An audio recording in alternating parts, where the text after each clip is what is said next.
Welcome to the very first ever live post-game show for Gators Game Day. Not what we were hoping for.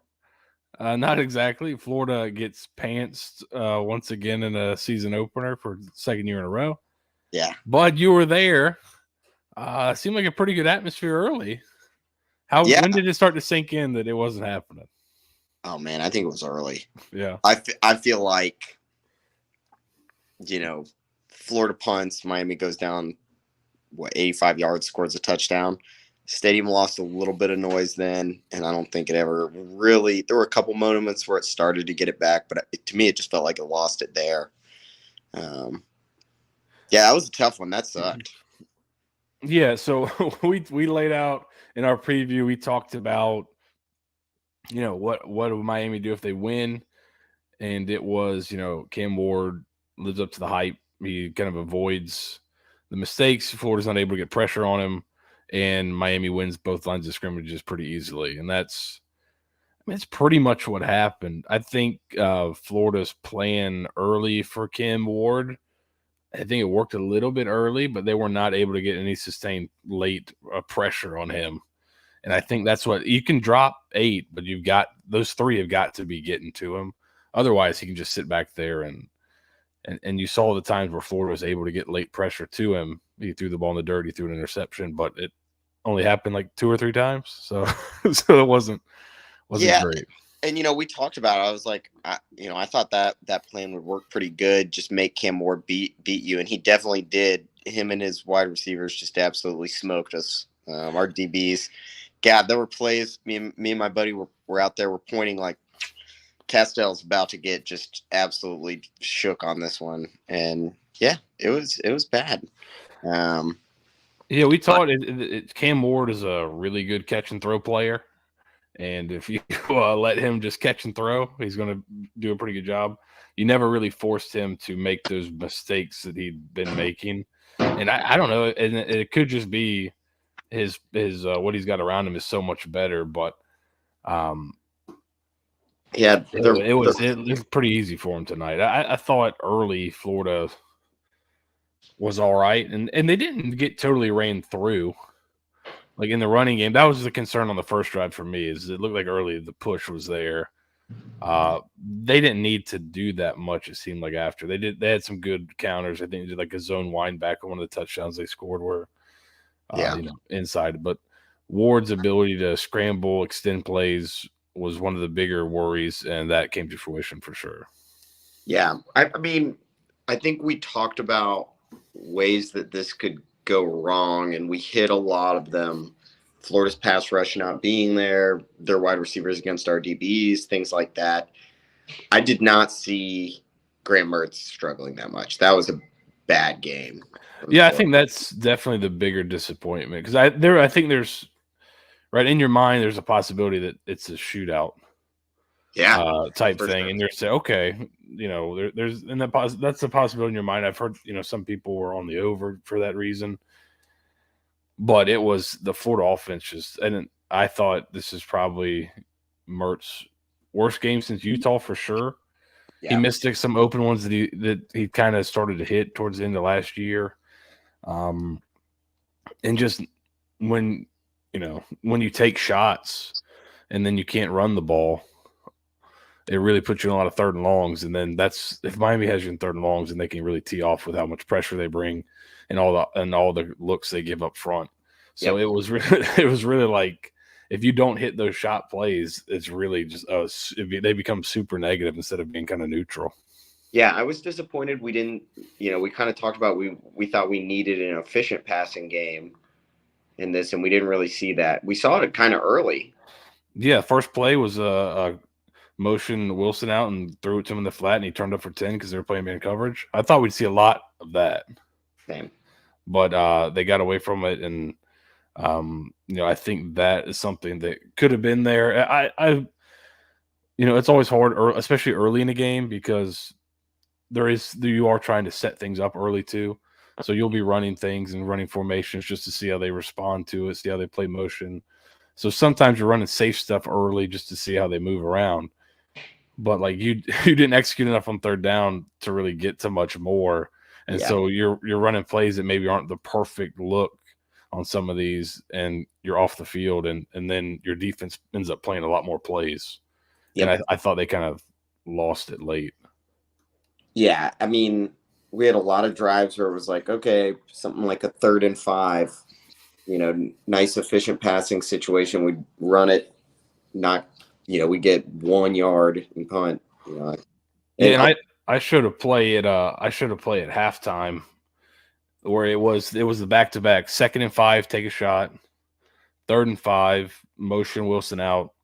I can probably pull it up, but it was just, I thought it was a really good microcosm of the game because, you kind of had it, but you got beat up front. Your guard got beat across face, and the play was dead. And now, you're running the ball in 3rd and 5 with a senior quarterback. Doesn't look great, right? So here's the one. So the previous play, and this is the one I showed at halftime. You take the shot to Badger, who I think there was positives. I think Pup is a hit. I think Badger is a hit. And DK, I think maybe as well. So those would be the positives, the few. But this is the one to Badger. I thought, like, a good ball. Yeah. I'm down in that end zone, so that one was just like we saw him. We're like, oh yeah, that one's got to be there. And a good ball there. I think he scores, and then the very next play, you end up getting actually what should be a pretty good run play. So here, if you get this double team, he ends up kind of flying out with Mertz. So you got 2 and then climbing up to here. If you get this blocked, you're in really good shape. And this deep tackle just splits the double team. The guard falls down. And that guy that splits the double makes the play. So I thought it was pretty indicative of the night. Because if you block it, there's your running lane right there. And you pick up a first down. You extend the drive. It's 10-3. Now you got the first down inside the 40. You're in field goal range already. But they just couldn't capitalize. No. I mean, DK and Boardingham ending up with 1 reception each. That's terrible. Mertz under 100 yards. That's brutal. Yeah. So I think that's my biggest disappointment is, we watched this and I thought we had a pretty good idea of what we thought Miami was going to do schematically was kind of what they did. So it shouldn't have been a surprise that you're going to get a ton of pressure. They're going to play a lot of man coverage and give you some loaded fronts and things like that. But just there was not, a ton. Were there any RPOs? It was tough to see from. No, I don't think so. Not like a second level. There might have been some pre-snap stuff or, package play where they had a run with. Like I think this 3rd down, he could throw it to Wilson because you see Jackson's kind of here. I think he could throw it to Wilson and hope that he's playing man, which, I mean, he maybe should. You could argue that, just throw it to Wilson. Let him get him out in space and he'll probably get you the 5. But, yeah. So it was disappointing. I mean, and we've talked about how hard it is to build in the trenches through the portal. Miami did it mainly through high school recruiting, and I think they're year 3 reaping the rewards of that. And we're reaping what we sowed. Yeah, it's definitely. I think a lot of the shortcomings so far of the Billy Napier era came to a head, like especially because you see guys that you lost recruiting battles that are making plays. Like that's just a direct correlation. It's a 0-sum game. Yep. So when you lose those battles, it comes back to hurt you. So yeah, it was. I mean, there's not a lot to be super positive about. Success rate in the red zone, 50%. Well, there you go. That's a green stat. I got Game on Paper. It finally loaded up for me. It was looking mighty purple at halftime. Pretty purple. I think if you take out that Montreal Johnson run. Oh yeah, that helped their rushing EPA a lot. Yeah, this is brutal. Yeah, it was a bludgeoning, and it was not the greatest debut for Gators Gameday Live. I'm sure, really. I got to say, we've got. You know what? I mean, we had a lot of fun recording our preview, and that's why we had fun when we did, because in college football things come back to earth really Reality quick. sets it. Yeah, reality sets it in fact. Yeah. So this is the game on paper. What kind of really sticks out to you? Oh man. So I mean, success rate, EPA per play. Most of the EPAs are pretty horrible. The passing, drop back EPA is yeah, 5th percentile, and Graham definitely. Mertz year 2 with 3 wide receivers at home. That is inexcusable. That defense, those defensive backs are bad. Yeah. That Well, shouldn't happen. there were times where that's what there were times where guys got open and just missed them or was late. I thought Mertz was late a couple of times on third down and Yeah, third and fourth down, where if he's on time a little or anticipates it a little bit better, they can convert one. The first one was to Boardingham. They threw a corner out. He was a little bit late. If yep. he's early, Boardingham can catch it, get his feet down, and they have a chance to extend the drive instead of get a field goal out of it. So Yeah, I mean, then it's just a who's who of terrible stats. Third down success rate, 1st percentile. That's almost as low as you can go. Only exceeded by our defensive stuff rate, which gets into 0 percentile, which is as low as you can go. So yeah, bad man. So yeah, purple is bad. Green is good. You're seeing a lot more purple for Florida, and like you said earlier, a couple of these are skewed by the long Montrell Johnson run, like EPA per rush and yards per play are both probably greatly skewed by that long run. Outside of that, it was pretty bad, and I think that's the most disappointing thing is it's not like I think Napier even said it afterward. He's like they had a couple wrinkles, but it wasn't like they did anything totally, out of They the didn't need. ordinary. They didn't need to. They just whipped us. And I think the disappointing thing as a fan, if you're a Florida fan, 2 years in a row, the opening you want to feel like your team's really prepared for the opener. And 2 years in a row, you just get your pants pulled down on national TV. Yep. And so I think that makes it a little bit tougher. If you lose a close game, I think people can understand. Now that I think we're in that Miami team now, they could shoot themselves in the foot, but I think that's going to end up being a pretty good team when it's all said and done. Yeah, they looked good. They're pretty solid. I don't think they're going to play a lot of teams that can take advantage of their aggressiveness on defense, and their offense is going to be pretty good, I think. I think you're exactly right. I think, I saw some people being like, okay, well, Miami might be really good, and so maybe we're not as bad as it looks. And our schedule's so tough. Even if Miami's a little bit better, I think it's pretty clear Florida is not a great team, and we needed Florida to be a great team, and it's going to be a pretty tough year. Yeah, I think that's the biggest disappointment is it doesn't look. Now it's only game one. They could teams typically get better, and I'm sure Got my week 1 shirt on. So I think we can all say that this was a big disappointment and really poor game, and there's not much you can take from it positively. But teams get better throughout the year. So they couldn't but right now it feels like they're worse than last year, where they kind of ended the year where you're hoping they take kind of a step up, and I think that is the discouraging part. But there were times early where I thought the defense looked better and more, but I don't know if they got worn down or, Miami just started to kind of figure out what they could do, and what Florida's plan was. But it was as the game got going a little bit longer, it was terrible. Yeah, I just don't think we have many guys. I don't see really anybody that I'm like, okay, that guy's for sure going to play on Sunday on either side of the ball. Maybe I think Shamar and Pup are both going to.